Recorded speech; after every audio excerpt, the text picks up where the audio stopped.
एक लक्षात घ्या की भारतीय जनता पक्ष हा महिलांना आरक्षण देण्यासंदर्भात,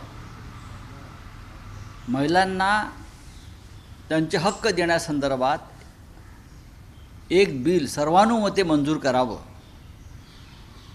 अशी भूमिका काल प्रधानमंत्र्यांनी मांडली.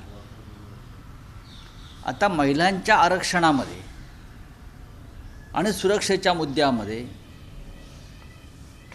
महिलांवरील अत्याचाराच्या बाबतीत किंवा बलात्काराच्या बाबतीत ज्या भाजपच्या एका नेत्याला न्यायालयाने शिक्षा ठोठावलेली आहे आणि तो तुरुंगात आहे, त्याचं समर्थन जर संसदेमध्ये एखादा भाजपचा खासदार करत असेल तर हे आरक्षणाचं बिल चर्चा सुरू आहे त्याच्या आधी त्यांनी त्या खासदारावर कारवाई केली पाहिजे. तुम्ही एका बलात्कारी जो महिलांवरती बलात्कार करून तुरुंगात गेला आहे त्याचं समर्थन पार्लमेंटमध्ये करताय, ही अत्यंत गंभीर गोष्ट आहे.